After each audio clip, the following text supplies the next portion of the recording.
All right, y'all, welcome to the show. We have a huge day. Some might even say a historic day. It's wild, man, what's going on right now. So, of course, yesterday we got the news that the president of Iran was either involved in a helicopter crash landing or just a helicopter crash. Turns out we learned late last night, early this morning, it indeed was a helicopter crash. Raisi is now dead. The Iranian president is now dead. This is a huge deal. Do we know exactly how this happened? We do not. But of course, the possibilities are an Israeli assassination, just a genuine, legitimate accident, some sort of internal coup attempt. Could be other possibilities as well. But what's more important, honestly, even than how it happened, is what people think happened, because that has wide-reaching, wide-ranging political implications. So that's a huge deal. The Iranian president is dead. Also, right before I came on air here, we got gigantic news that indeed the International Criminal Court is attempting to issue arrest warrants for Netanyahu, some top Israeli officials, and some top Hamas officials as well. That's gigantic. Now, they're asking a judge, so it has to go to a judge, but they are indeed attempting to get arrest warrants. This is gigantic. We got a big day, man. I also have a million other updates for you about Israel. Later on, we'll get to Diddy releases a statement talking about the video that we saw of him just beating the shit out of Cassie. It was an absolutely horrific video. Later on, Nick Fuentes, the white supremacist Nazi, accidentally streams a video of gay porn when he's trying to get off his stream. Is he in the closet and that came out? Or did somebody hack his stream, as he's saying? We'll discuss all that. Tucker Carlson takes on neocons and Ben Shapiro.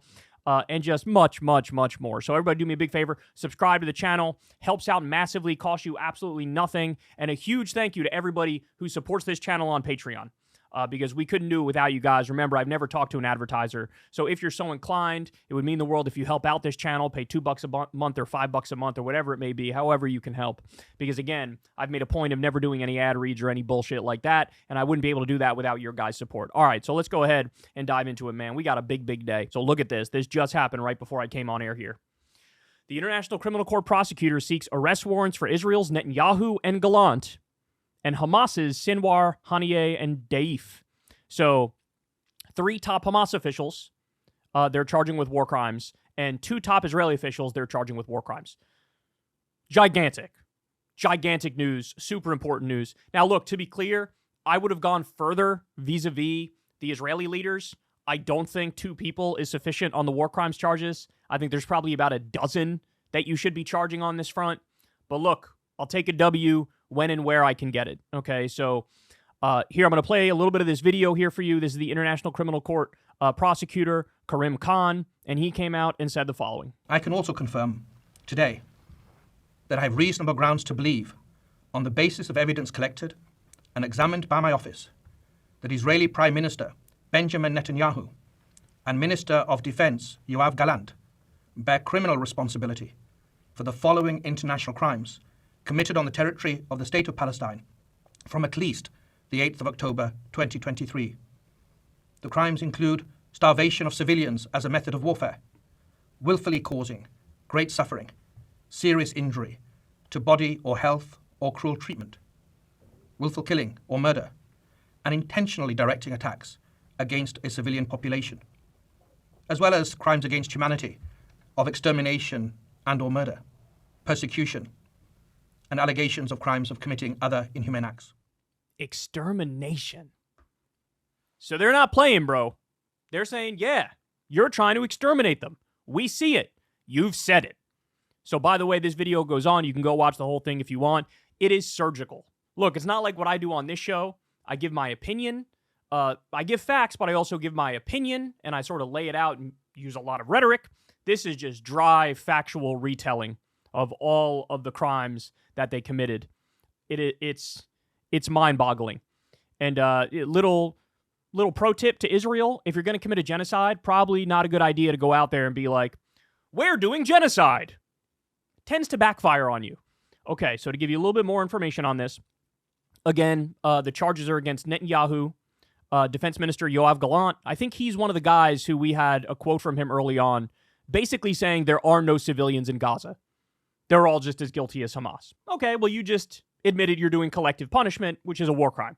Thank you very much.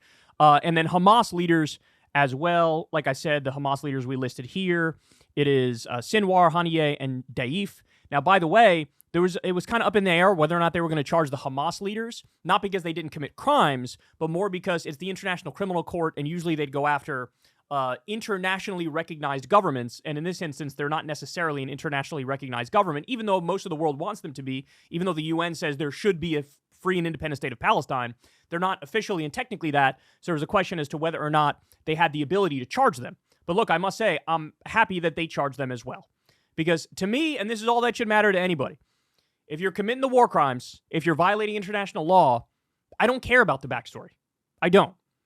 The bottom line is you cannot purposefully target civilians. And of course, there's tremendous evidence that Hamas did that.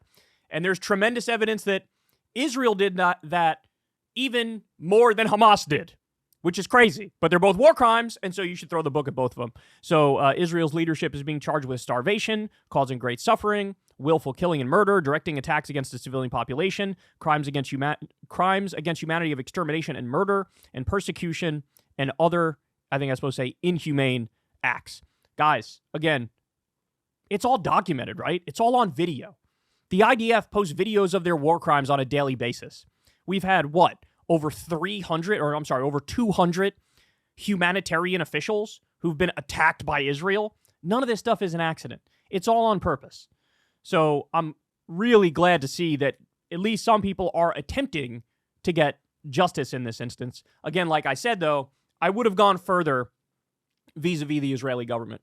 Like I said, I'm happy they're charging the guys at the top of Hamas, but I would have gone even further. It's more than just two people in Israel that are guilty of war crimes here. And I think that's super obvious. But hey, I'll take a W wherever I can get one.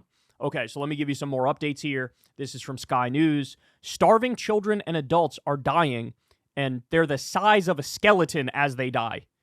This is the World Food Program boss who came out and said that. So in other words, look, there's been a lot of talk of we're on the brink of starvation. There might be starvation. There's certainly not enough food. There's certainly not enough water. Now we're getting it directly from the World Food Program boss. It's happening right now. It's not something that might, hey, maybe in the future in a week or two. No, it's happening right now. Absolutely devastating.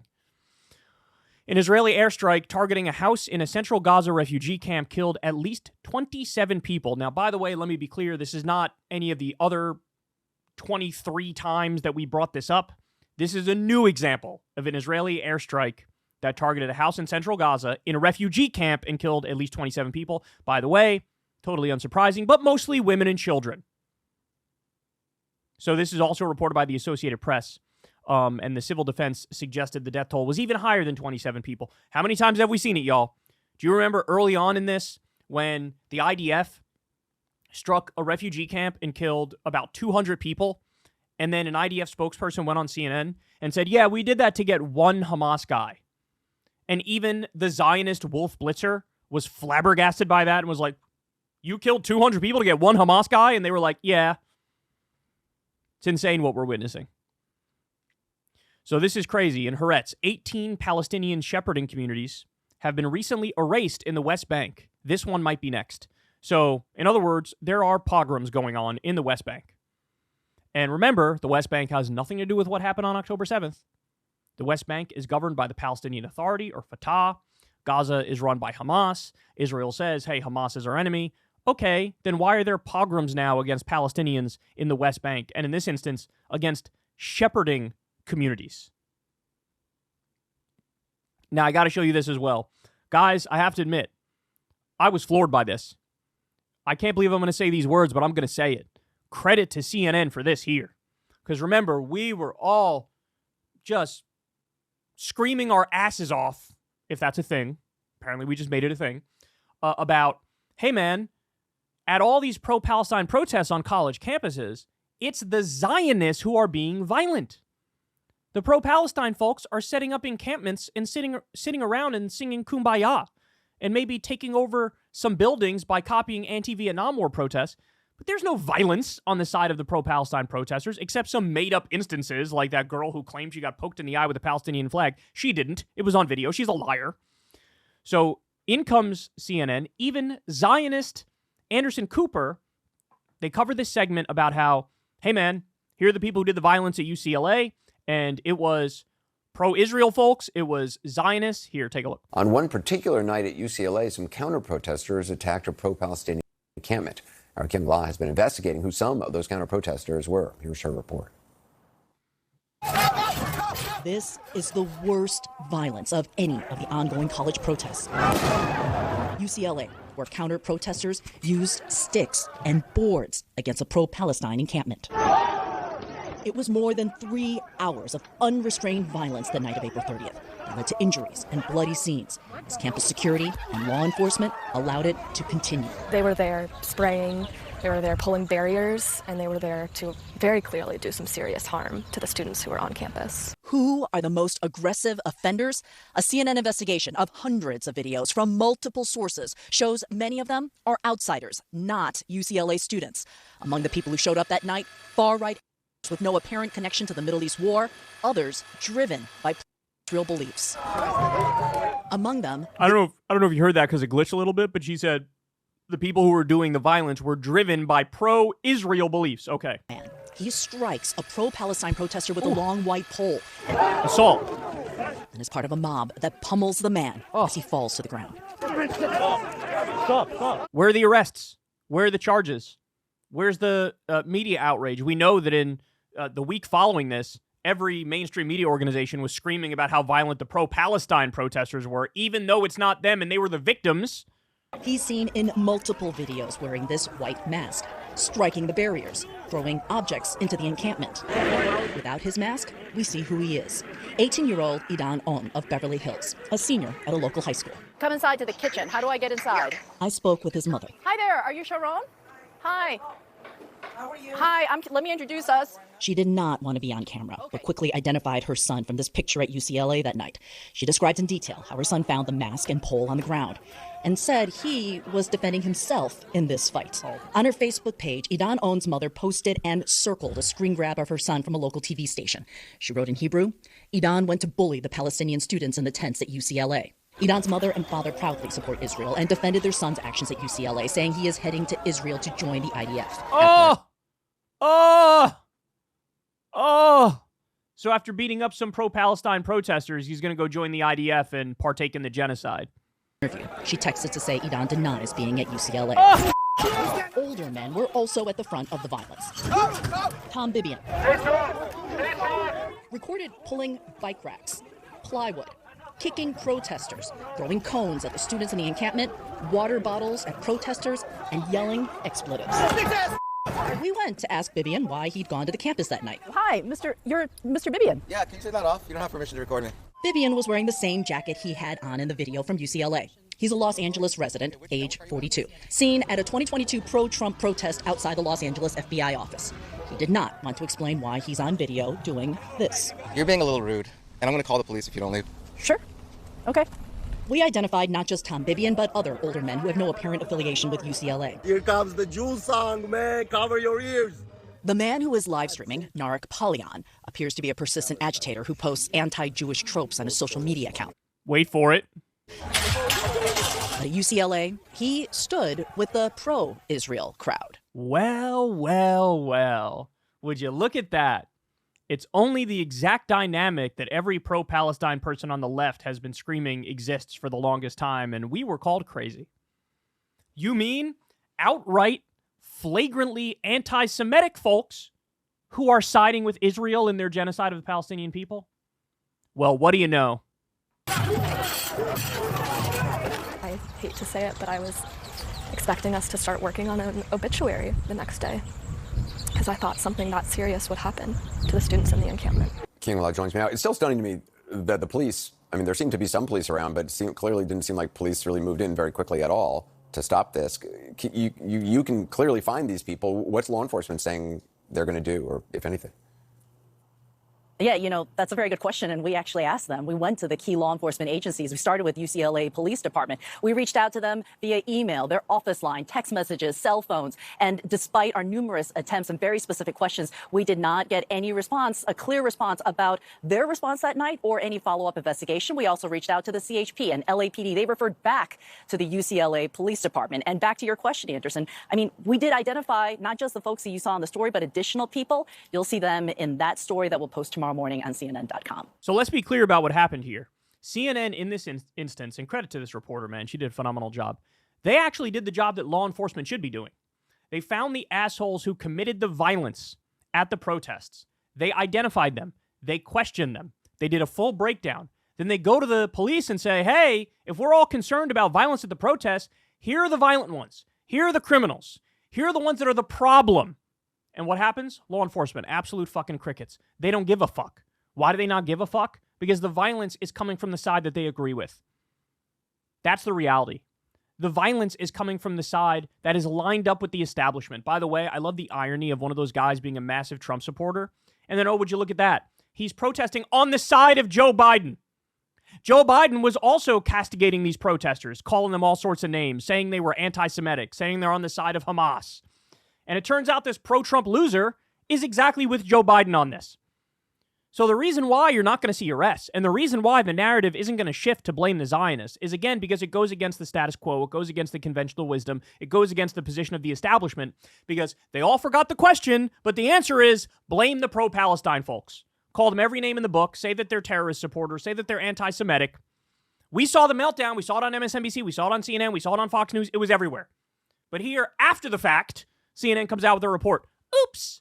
Turns out the problem was the Zionists, like the lefties were saying all along. Well, what a surprise. This was the most violent protest at UCLA, and the violence was done by the counter-protesters. All right, I got a lot more for you, though. So the House actually passed a bill that would defund the Defense Department, the State Department, and the National Security Council unless and until Joe Biden agrees to facilitate the totally uninhibited, conditions-free transfer of U.S. arms to Israel. This is an insane bill. And you got all the Republicans were in favor of it. A lot of the Democrats were in favor of it. The idea is, how dare Joe Biden even hold up those 2 weapons out of like 100 weapons? How dare you hold up those 2 weapons, even temporarily, to Israel? You better send them anything and everything they've ever wanted ever, with no slowdown whatsoever, no adjusting for their human rights violations and their war crimes. You better send it all to them. And if you don't, we'll defund the U.S. government. Tell me again who these politicians work for. Tell me again which country they're representing. If this was any other country, this would be the biggest news in the world. This is like a hostile takeover by the Israel lobby of our own country, and these politicians are more than willing to go along with it to get a check for their next campaign. All right, so Joe Biden went and gave a speech at Morehouse College, and, he was there for the whole event. The valedictorian, D'Angelo Fletcher, also gave a speech, and he said some pro-Palestine stuff as Joe Biden sat behind him making a weird face and clapping because apparently he wasn't paying attention and didn't know what the guy was saying. Here we go. Have suffered heavy casualties in the wake of October 7th. From the comfort of our homes, we watched an unprecedented number of civilians mourn the loss of men, women, and children, while calling for the release of all hostages. For the first time in our lives, we've heard the global community sing one harmonious song that transcends language and culture. It is my stance as a Morehouse man, nay, as a human being, to call for an immediate and a permanent ceasefire in the Gaza Strip. Biden's clapping.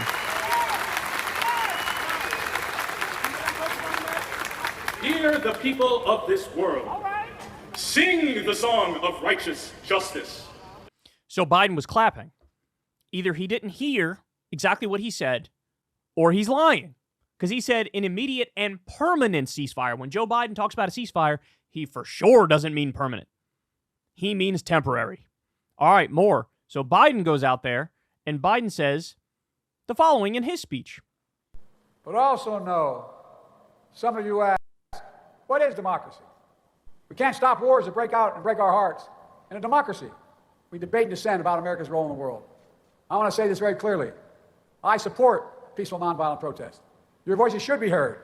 Then why did you smear them as anti-Semites and pro-terrorist folks the other day? Do I hear them? I determined to make my administration look like America. I have more African Americans in high places, including on the court, than any president in American history, because I need the input. Shallow identity politics. As you're arming and funding a genocide, you're bragging about having a diverse coalition green-lighting the genocide. What's happening in Gaza and Israel is heartbreaking. Hamas's vicious attack on Israel, killing innocent lives and holding people hostage. I was there 9 days after. Set pictures of tying a mother and a daughter in a rope, pouring kerosene on them, burning them, watching as they died. Innocent. Repeatedly, he said this. Then he was pressed by reporters. What pictures are you talking about? We haven't seen these pictures. What are you referring to? Then the White House releases a statement. He didn't see those pictures. Then he comes out and says it again. Then the reporter's asking him, and the White House is like, that he didn't, there are no pictures like that. He didn't see that. This is beyond embarrassing. This is humiliating. Palestinians caught in the middle of all this. Men, women, and children killed or displaced in desperate need of water, food, and medicine. It's a humanitarian crisis in Gaza. That's why I've called for an immediate ceasefire. An immediate ceasefire to stop the fighting. Let's be clear. When he says ceasefire, he doesn't mean permanent. He does not mean permanent. He doesn't mean permanent. He's going to go on to say he supports a two-state solution, a Palestinian state. Then why did you veto both a Palestinian state at the UN and you vetoed a permanent ceasefire at the UN? You say you support these things. So, by the way, this comment here, somebody says, one of the most consistent through lines in this man's political career is that he's a liar. That's exactly right. Finance Minister Smotrich in Israel calls on Israel to occupy Gaza and take over South Lebanon if Hezbollah refuses to withdraw from the border. So now they're illegally occupying Gaza, encroaching further and further into the West Bank and taking more territory by the day. There's the Golan Heights as well. And then now they're saying, shit, we'll take over South Lebanon too. Remember when people dared to say they don't think Israel is going to try to resettle Gaza? Imagine the fucking Nat IQ, mosquito-ass IQ you have to confidently say something like you don't think Israel's going to resettle Gaza when the majority of Israel's top politicians and officials are out there saying we're going to they're having freaking conferences talking about exactly how they're going to resettle Gaza. So this is wild. I got to share this passage with you. Meanwhile, inside Israel, the police have handed out guns to civilians and set up de facto militias in the name of self-defense. But questions about whom these newly armed groups are meant to defend and from whom have created a creeping unease. The weapons have gone not only to West Bank settlements or towns adjacent to Palestinian territories and Lebanon, but also to communities set deep in Israel's interior, particularly places that are home to a mix of Arab and Jewish residents. An analysis published in January by the newspaper Haaretz found that while the National Security Ministry wouldn't disclose which communities got gun licenses or the criteria used to decide, Arab communities, even those on Israel's frontier, did not seem to be eligible. So in other words, the Israeli government is handing out guns left and right. They're handing them out to people who are close to Gaza. They're handing them out to people in the West Bank. They're handing them out all over the place, except to whatever Arab citizens they have. That is ominous. Israeli Prime Minister Benjamin Netanyahu has banned Israel's intelligence and security chiefs from meeting with U.S. officials and lawmakers multiple times since the war in Gaza began, 3 U.S. and Israeli officials told Axios. Yet again, he's spitting in your face, Joe Biden. That's an open-handed slap. Who's the boss here? Who's the superpower here? You tell me. So there's a video here. This is from the Fire Org, which is a free speech organization. Their whole thing is their commitment to free speech. And they have here a Texas state official talking to pro-Palestine protesters in Texas on a college campus. And they're told very clearly, if you guys chant from the river to the sea, you will be reported to law enforcement. So in other words, the same Republican governor that, what was it, a year ago or 2 years ago or whatever it was, signed a piece of legislation validating and verifying the right to free speech on college campus. He is now going out there and saying, if you chant from the river to the sea, we'll lock your ass up. So as Michael Tracy says here, very useful record to have obtained. An agent acting on behalf of Texas Governor Greg Abbott specifically warned students they will be reported to law enforcement if they chant a particular political slogan. These chest-thumping GOP constitutionalists are the world's biggest frauds. Here, free speech is right out the fucking window the second it comes to the issue of Israel. Israeli army appears to be using Gaza hospitals and schools as bases, the Washington Post reports. In other words, remember all the outcry and the anger and the outrage over Hamas is using schools and hospitals as their bases. Now, by the way, they haven't presented evidence. Remember, what was it under Al-Shifa, was it? Where they said, there's a Hamas command and control center, and here's a digital recreation of what it looks like. Then they go down there, and there's like 3 or 4 guns, and certainly no fucking command and control center. Where even the U.S. said, maybe it was a command and control node, not a command and control center. In other words, whatever they were doing down there was actually kind of un poquito and tiny, and it wasn't actually a big deal. So they claim that day in and day out, that this is, you can never use these things as bases and to have military actions there. And then boom, comes out, they're using Gaza hospitals and schools as bases. Now, by the way, they've also destroyed virtually all the schools and all the hospitals in Gaza. But I guess whichever ones remain, they're now using as bases. So they're guilty of the exact same thing they accuse Hamas of being guilty of. What a surprise. You guys are going to love this one. So this article right here is about a woman. She's an NYU student, and she's a Zionist. And I'm not kidding. She went and talked to the media about how she feels so unsafe on college campuses because she's pro-Israel, because she's a Zionist, that her cheese addiction has now spiraled out of control. So it's a sob story about an NYU college student who's bitching and moaning about being addicted to cheese because of her feelings, because she doesn't like that there are pro-Palestine folks on college campuses, and she's a Zionist. You have got to be kidding me. This is the level of fake victimhood that the Zionists are stooping to. This was a big deal. So Benny Gantz, who's viewed as like the biggest opposition to Netanyahu, by the way, that's debatable, right? I think his policies are way too similar to Netanyahu's, right? But at least on paper, in theory, he's the biggest opposition figure to Netanyahu and might be prime minister next, right? He came out and made a big deal of this. Gantz to Netanyahu, you are leading us into an abyss. Stop or I quit. Minister Gantz has given Netanyahu a deadline until June 8th to establish a clear war plan, or he will withdraw from the government. That would make the government collapse. Quote, if you choose to lead the nation to the abyss, we will withdraw from the government, turn to the people, and form a government that can bring about a real victory. Gantz outlined 6 objectives. Number 1, return the hostages. Massive failure on Netanyahu's part, and they're not prioritizing that in the slightest. They're just not. They've killed a number of their hostages with their relentless bombing campaign. Number 2, demobilization of Hamas and demilitarization of Gaza. Well, good luck with that. Nobody's going to be able to do that. You're creating more Hamas by the day because you're killing so many innocent civilians, you absolute gigantic freaks and morons. Number 3, determining a governing alternative for Gaza, return of northern residents by September 1st, promoting normalization, creating a standardized Israeli national service. So he's warning him like, hey, bro, you better get your shit together. This government is going to collapse, and we're going to make sure of it. This is wild. So Netanyahu comes out and basically says, I'm not prepared to replace Hamastan with Fatahstan.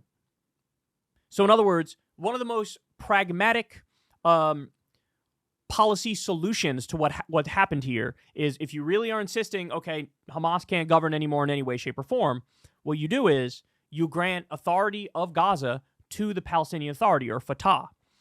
Now, the reason why they wouldn't do that is because Netanyahu's whole plan originally was to do divide and conquer between the West Bank and Gaza, split them up, have separate governing structures so they can't be united and actually get a Palestinian state. And that's exactly why he's rejecting it now, that I'm not going to replace Hamastan with Fatahstan.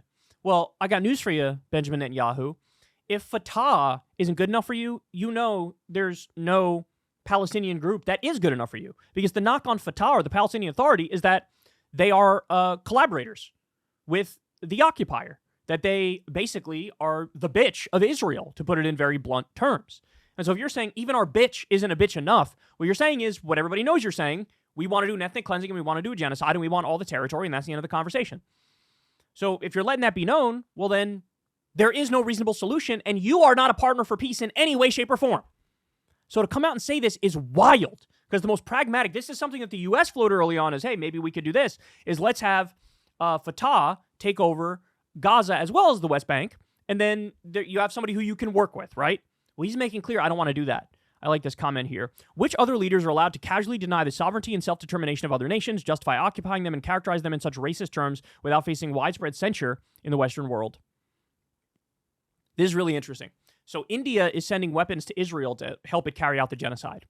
but Spain intervened and blocked access to its ports for a ship which was trying to send 27 tons of explosive materials from India to Israel. Damn. So whatever countries are still aligned with Israel and helping Israel, they really are becoming international pariahs, and the numbers at the UN show it. Was it 143 out of 193 nations or something like that voted to make Palestine a state officially the other day? This is in Haaretz about Netanyahu. Quote, his mood recently has been delusional and dangerous. One government minister tells Haaretz about Netanyahu, he's lost it, and we're all going down with him. In his view, everyone can pay any price as long as he survives. Yes, and the fact of the matter is he wants the war to go on forever because that's the only way he stays in power. He wants a forever war. He wants to copy the Bush-Cheney model about the war on terror. This is obvious.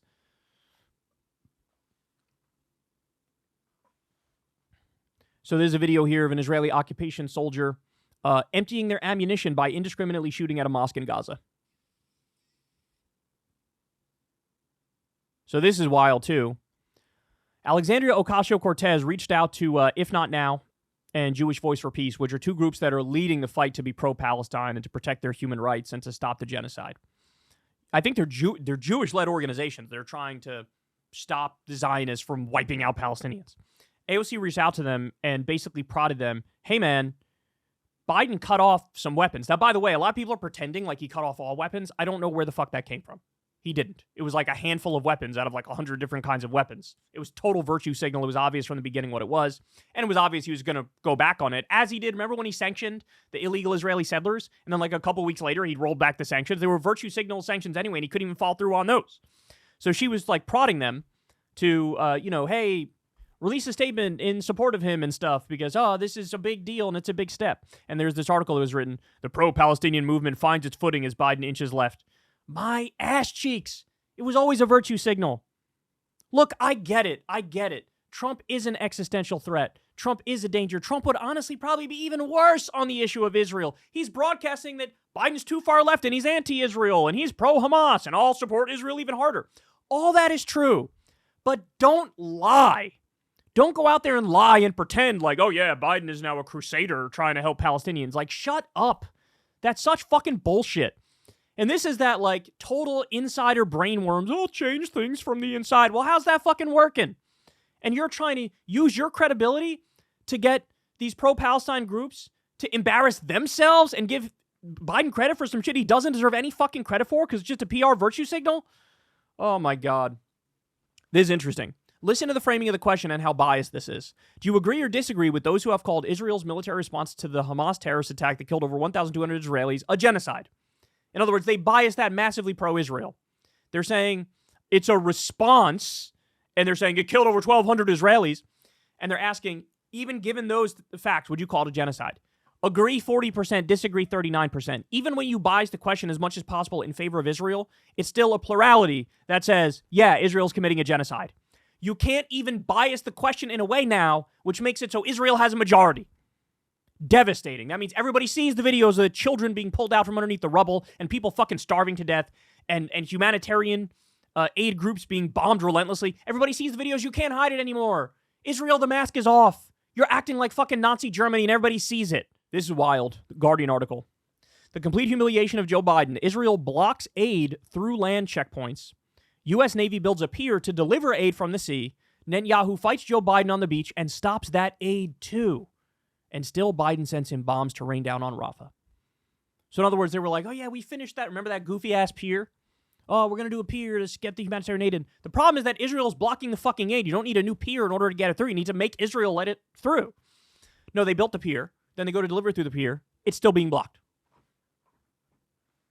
Joe Biden is one of the weakest presidents I've ever seen in my entire fucking life. This is beyond embarrassing.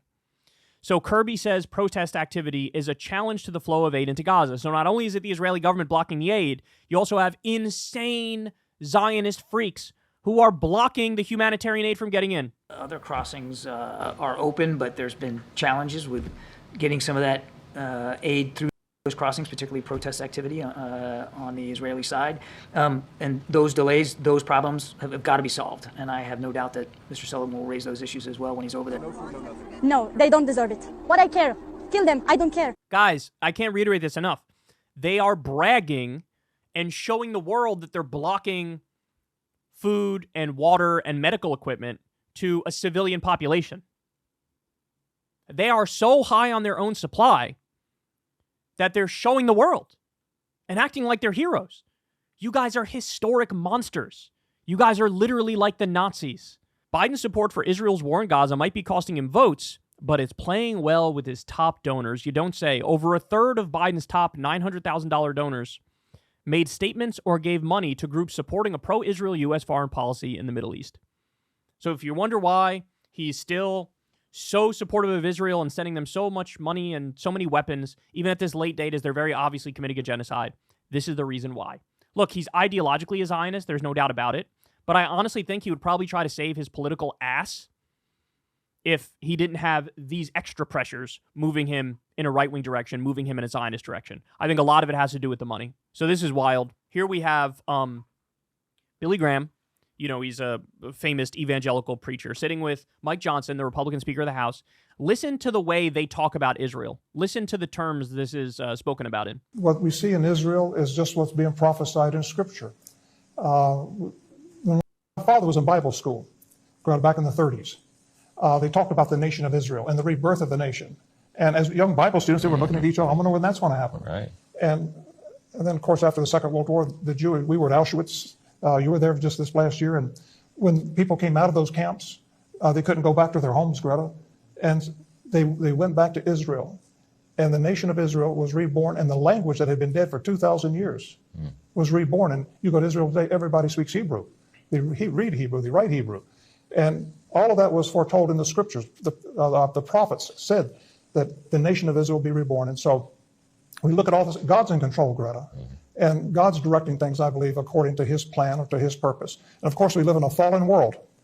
And this is a world that has rejected God and rejected the authority of his son. But God is still behind the scenes moving things. If you look at all the headwinds that we're facing, but in spite of that, there is always this eternal hope. And that was the message of Reverend Graham, that we do our duty. And at the end of the day, God is in control. He is sovereign. And we should point people to that truth. So the evangelical Christian Zionists are some of the worst people on earth. Because the only reason they support Israel is because they think Israel is literally fulfilling biblical scripture and biblical prophecy. And they think Jesus is going to come back in the end times and ride down on his white horse, and most of the Jews are going to be killed and some number are going to be converted. And they literally think it's biblical. So they'll support Israel as they act like Nazi Germany because, hey, we got to fulfill scripture and Israel's got to have all the land. And they're telling you this.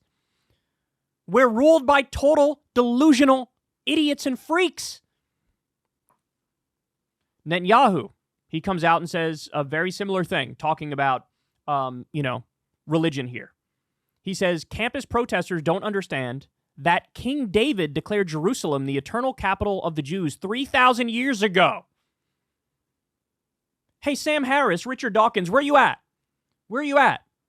Your whole thing is to chastise people who are religious and really believe it, and here we have an absolute religious extremist using religion to justify an ongoing genocide against Palestinians. But weird, they only seem to talk about religion and it going too far when it comes to Muslims. What about this absolute claptrap? Fucking garbage. It's ours because 3,000 years ago, King David... What the fuck are you talking about? Jesus Christ. Breaking. Israeli tank mistakenly fires at IDF forces in northern Gaza, killing 5 Israeli soldiers. How many times have they killed their own people? Remember when there was a hostage who escaped and was waving a white flag and Israel killed them? That's how trigger happy they are. And then finally, we'll talk about this. There's a Jewish historian, very famous Jewish historian, that was detained on Monday at Detroit airport and questioned by federal agents and had his phone copied. According to this historian, he was asked if he was a Hamas supporter and if he regarded the Israeli actions in Gaza as a genocide. Quote, "Who are my Arab and Muslim friends in America? How long do I know them? What kind of relationship I have with them?" He added. This is real anti-Semitism. This is real anti-Semitism. We're doing ideological purity tests for freedom of travel?